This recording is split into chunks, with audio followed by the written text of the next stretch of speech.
Hello are future SDM IPS officer IAS officers. तो हमारा ये नेक्स्ट क्लास स्टार्ट होता है। आई होप की एनर्जी भी होगी और मैं आपका टाइम वेस्ट नहीं कर रही होंगी और ये आपको काफ़ी हेल्पफुल होगा।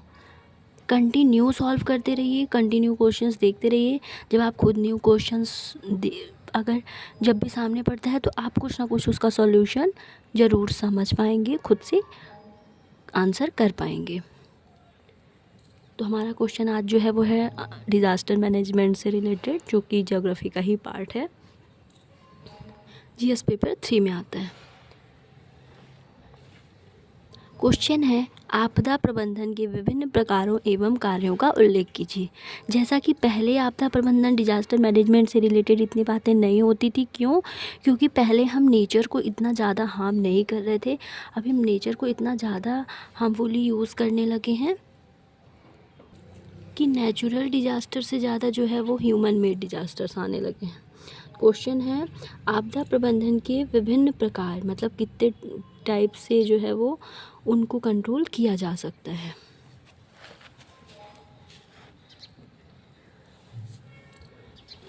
आपने देखा होगा हिमालयंस रीजन में इतने ज़्यादा लैंडस्लाइड वगैरह हो रहे हैं। ये सब कुछ कहीं ना कहीं वो ह्यूमन मेड, मैन मेड ही डिजास्टर्स हैं। जो नेचर मेड होते हैं वो नेचर डिज़ास्टर होते हैं वो रेयरली, जैसे साइक्लोन वगैरह, अर्थक्वेक वगैरह, है ना। तो अर्थक्वेक का भी अब कहीं ना कहीं रीज़न जो है वो मैन मेड होता है। ऐसे ड्रिलिंग मशीनें यूज़ करते हैं नीचे, है ना, माइनिंग वगैरह के लिए, कि उसका भी इफ़ेक्ट कहीं ना कहीं आ रहा है। तो आंसर वैसे ही, पहले इंट्रो, फिर 75 वर्ड्स में जो है वो हमारा बॉडी पार्ट, है ना, बॉडी जो मेन बॉडी, और फिर कंक्लूजन जिसमें हम वे फॉरवर्ड की बात करते हैं। आपदा अवांछित घटनाएं हैं जो मानव जीवन तथा संपत्ति को नुकसान पहुंचाती हैं। ये आपदा प्राकृतिक व मानवीय होते हैं। कोई भी डिस्कशन हम तभी करते हैं जब वो ह्यूमन पे इफेक्ट करता है।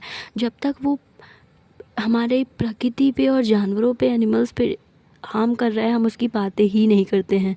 अभी तक अरावली से रिलेटेड किसी को भी प्रॉब्लम नहीं थी, बट वो अरावली से हमारा तो फ़ायदा है, बट कितने जीवों को हम उनके घर से हटा रहे हैं, उस पर किसी का भी ध्यान नहीं जा रहा है ना। कितना गलत स्टेप है। तो जैसा कि इंसान हमेशा ही सेल्फिश रहा है। आपदा पूर्व प्रबंधन, मतलब डिज़ास्टर आने के पहले प्रबंधन। कई तरीके की हम प्रबंधन, जैसे हम एक महाकुंभ को ही देख लें, हम उसमें जो है डिजास्टर से रिलेटेड बहुत सारी तैयारियां पहले ही कर लेते हैं।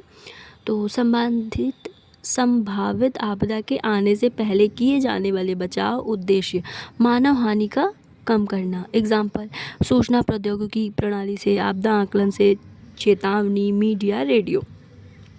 आपदा के दौरान प्रबंधन, मतलब जब आपदा आ चुकी होती है, त्वरित कार्यवाही, जितनी जल्दी हम हेल्थ से रिलेटेड ऐसे सप्लाई कर सके, फूड से रिलेटेड, उन लोगों को जो उस डिजास्टर से अफेक्टेड है, उनको कितनी जल्दी सुरक्षित स्थान तक पहुंचाना। और आपदा के बाद प्रबंधन, जो डिजास्टर आ चुका है वो भविष्य में ना आए, फ्यूचर में ना आए, उसके लिए जो मैनेजमेंट किया जाता है।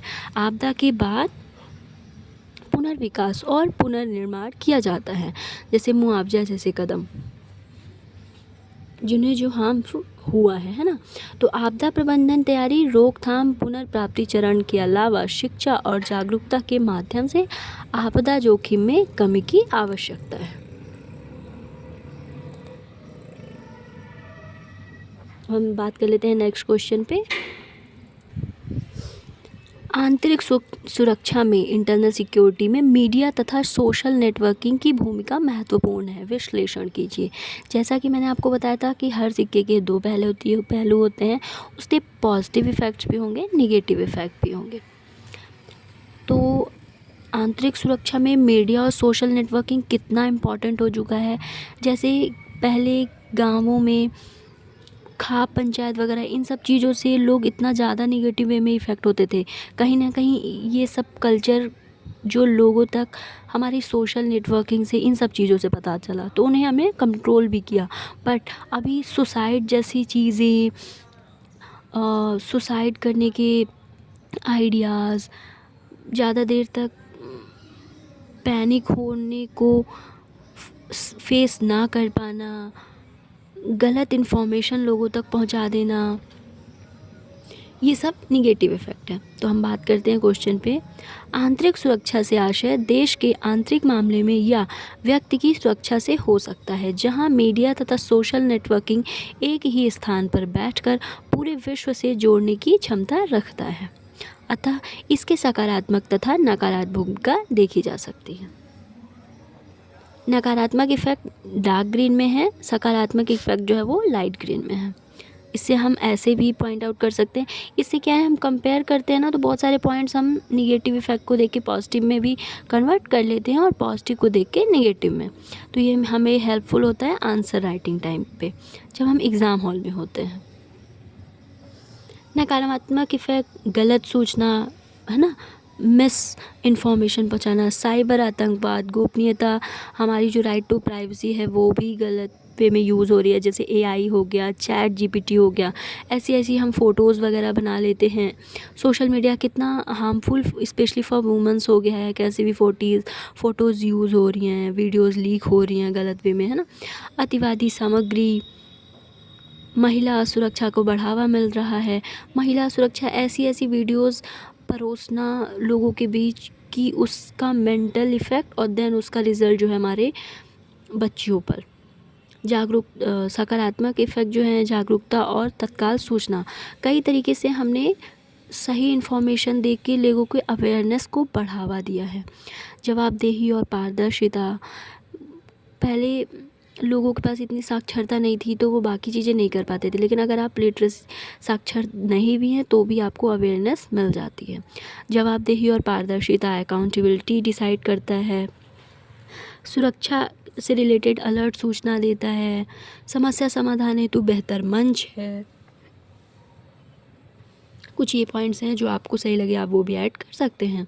और ऐसे प्रैक्टिस करेंगे तो, क्योंकि कोई भी टॉपिक कितने वे में चेंज हो जाएगा, तो अगर आपकी अच्छी बेहतर प्रैक्टिस, अगर आपने 500 ऑलमोस्ट क्वेश्चन, 500 जितने ज़्यादा क्वेश्चन सॉल्व कर लिया, तो आपकी जो स्पीड है उतनी ही ज़्यादा होगी और किसी भी क्वेश्चन में आपको ज़्यादा देर तक सोचना नहीं पड़ेगा।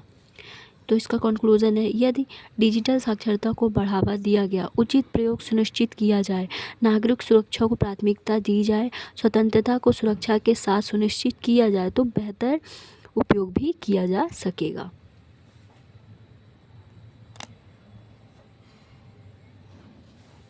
For today thank you so much.